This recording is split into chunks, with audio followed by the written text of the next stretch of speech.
Oke, pada bagian ketiga kita akan membahas tentang data objektif. Data objektif yang ini bisa kita dapatkan melalui pemeriksaan fisik dan juga pemeriksaan diagnostik. Nah, pemeriksaan fisik untuk kardiovaskular ini ada 3, ada inspeksi, palpasi, dan juga auskultasi dengan peralatan yang disiapkan yaitu stetoskop, sphygmanometer, penggaris, dan juga penlight.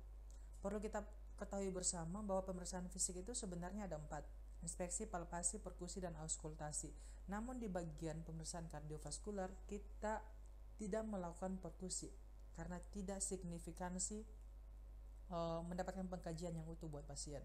Jadi cuma 3, inspeksi, palpasi, dan juga auskultasi. Oke, yang pertama inspeksi. Yang kita lihat yang pertama adalah wajah. Yang pertama adalah kita bisa lihat adanya konjungtiva peler apa tidak. Nah, ini menunjukkan adanya anemia yang mendasar. Biasanya kita lakukan dengan meminta pasien untuk menarik pelipis mata bagian bawah dan kita bisa memeriksa konjungtivanya. Biasanya bisa tahu ini anemis apa tidak, ya.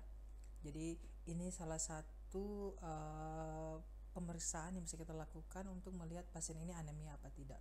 Yang berikutnya adalah arkus kornea. Bisa kita lihat pada gambar di sebelah kanan.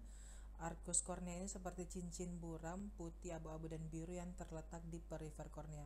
Ini biasanya terjadi di usia lebih dari 60 tahun, tapi kalau misalkan dia terjadi di bawah kurang dari 50 tahun, ini bisa menunjukkan adanya kolesterol yang tinggi dalam darah atau hyperkolesterolemia.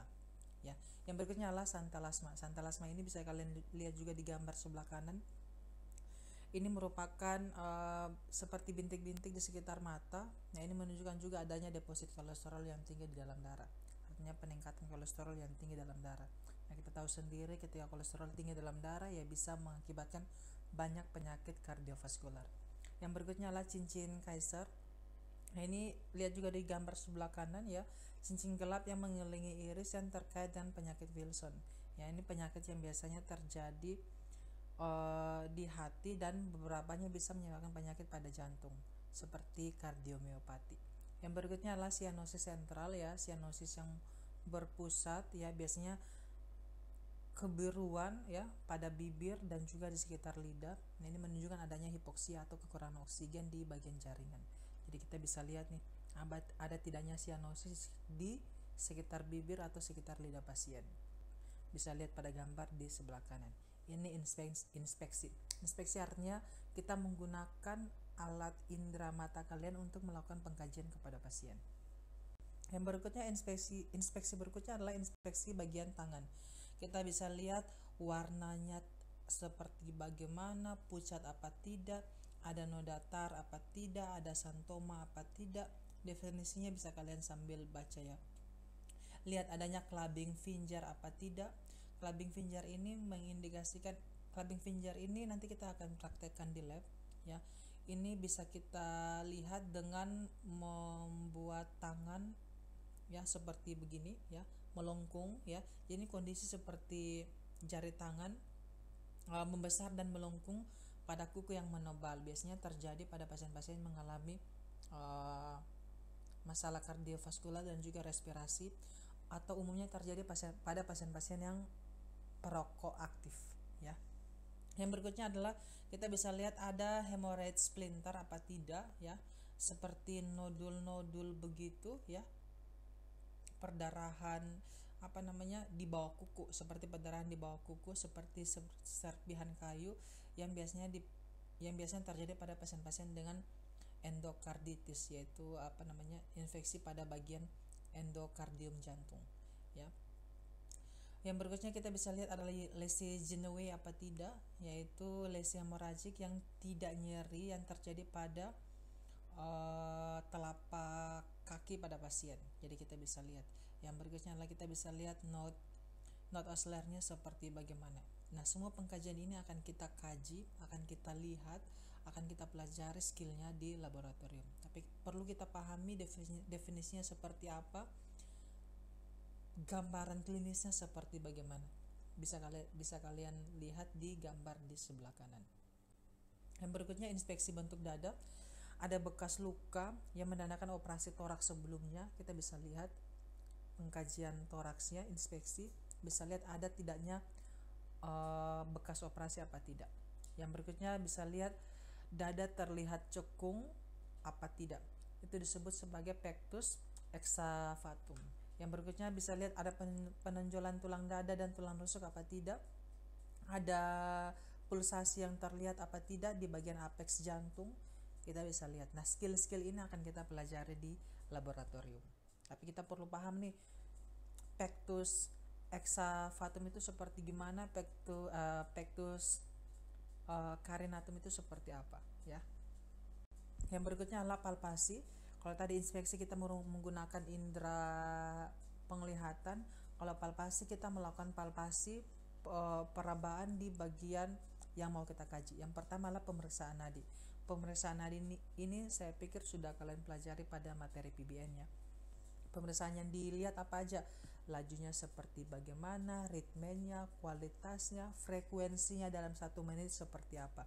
Nah, nadi yang kita bisa kaji bisa nadi karotis, nadi radialis, brachialis, tibialis posterior, dan juga dorsalis pedis atau di bagian kaki. Nah, denyut nadi ini harus dilakukan selama 1 menit penuh. Kekuatan pulsasi bisa kita lihat, kalau kekuatannya 0 itu artinya tidak ada denyut nadi, atau biasanya pada pasien-pasien yang sudah meninggal ya.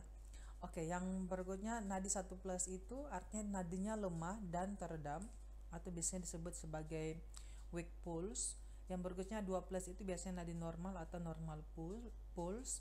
Yang berikutnya adalah 3+ atau increase pulse, yaitu nadinya yang kuat. 4+ itu adalah nadinya yang sangat kuat dan mungkin nanti akan kalian lihat di klinisi ya. Tidak bisa dideskripsikan, tapi nanti pasti kita akan lihat. Nadinya seperti melompat-lompat yang disebut sebagai bounding pulse. Jadinya ada 5 tingkatan dari 0, +1, 1+, 2+, 3+, dan 4+. Untuk mengukur kekuatan pulsasi nadi. Palpasi berikutnya adalah kita bisa lakukan pemeriksaan akral dan CRT. Akral ini bisa kita lakukan perabaan ya di bagian akral ya, bagian tangan, bagian kaki. Apakah akralnya hangat atau dingin atau seperti apa. Nah, ini menunjukkan adanya gagal jantung, menunjukkan adanya kelainan pada jantung dan serangan jantung. Yang berikutnya adalah kita bisa cek CRT atau capillary refill time. Nah, ini untuk melihat adanya pengembalian ya, cara untuk melihat waktu pengisian kapiler di bagian jari tangan. Skillnya akan kita pelajari di laboratorium. Normalnya itu adalah kurang dari 2 detik. Yang berikutnya adalah pemeriksaan JVP. Nah, pemeriksaan JVP ini atau jugularis venous pressure ini merupakan penanda adanya gagal jantung kongestif. Oleh karena itu JVP ini wajib kita ukur, wajib kita kaji. Nah, untuk pemeriksaan impuls apikal, Heffs dan Trills ini bisa kita kaji, nanti kita juga akan pelajari di lab. Nah, untuk impuls apikal ini merujuk pada titik di mana denyut apikal ya teraba di dada, biasanya di ruang ICS 5 pada garis midclavicula.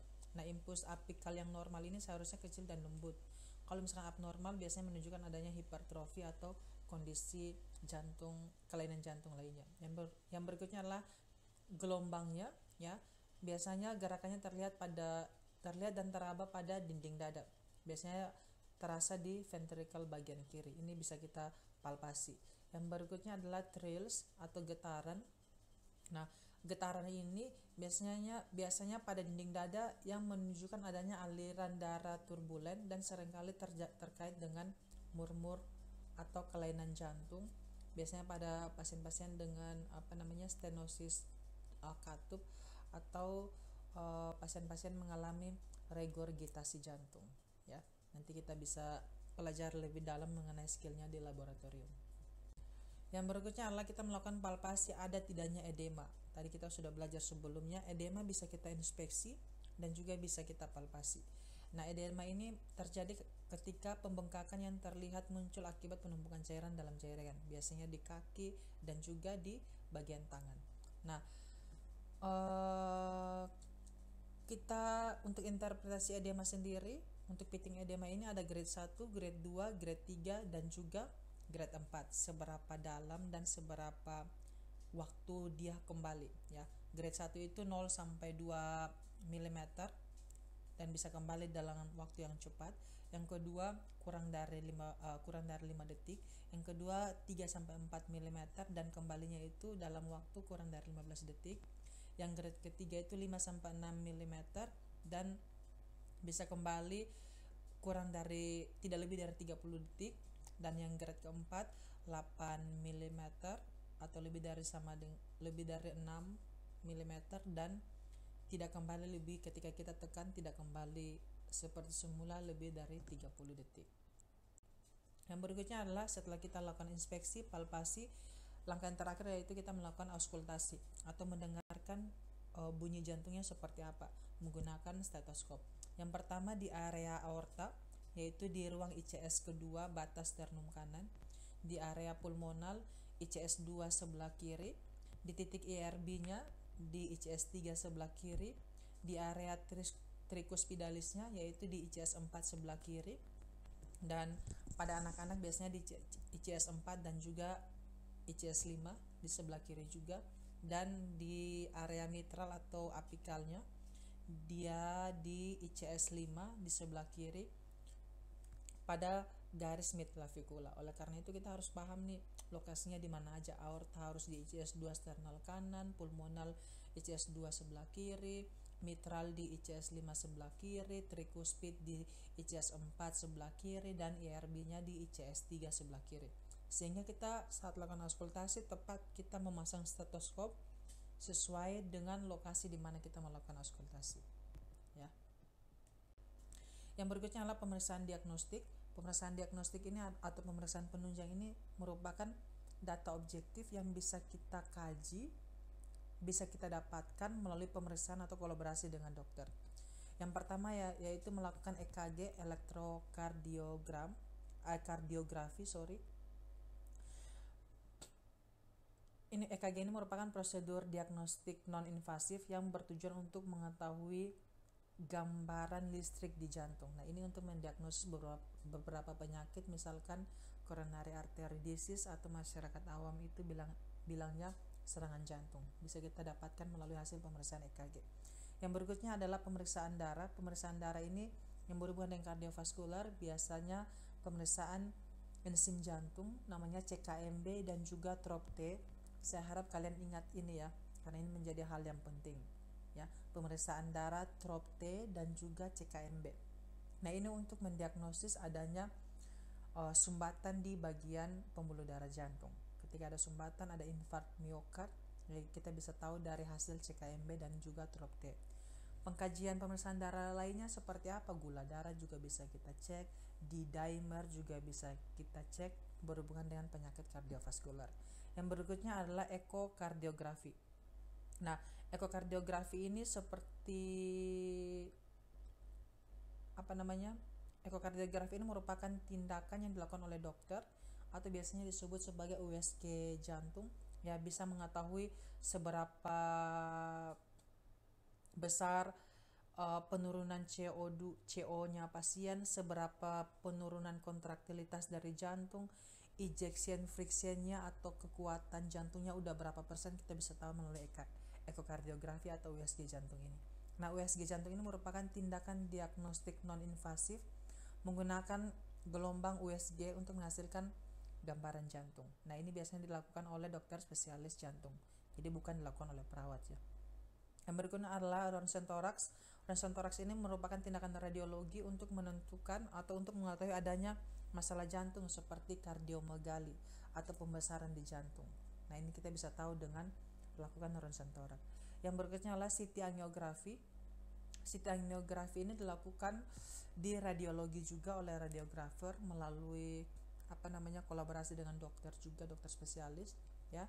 CT angiografi ini bertujuan untuk menilai adanya pembuluh darah koroner atau kelainan pada arteri di jantung.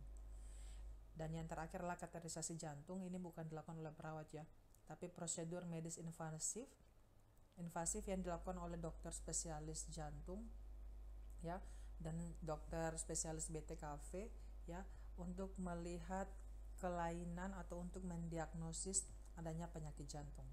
Nanti kita akan belajar lebih dalam mengenai kateterisasi jantung juga di mata kuliah medical surgical nursing. Tapi perlu kita pahami kira-kira pemeriksaan diagnostik apa saja yang biasanya dilakukan berhubungan dengan penyakit-penyakit kardiovaskular. Oke, berikut beberapa referensi yang bisa kalian gunakan untuk menunjang pembelajaran, dan saya akan menginfokan mengenai kunci jawaban dari soal kuis yang pertama mengenai anatomi fisiologi. Yang pertama jawabannya B, yang kedua B, yang ketiga C, dan yang keempat B. Demikian pembelajaran kita hari ini.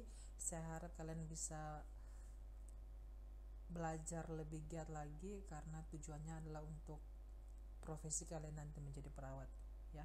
Jadi biar lebih paham sehingga bisa menangani pasien dengan lebih tepat ya. Semangat terus dan Tuhan Yesus memberkati ya. God bless you.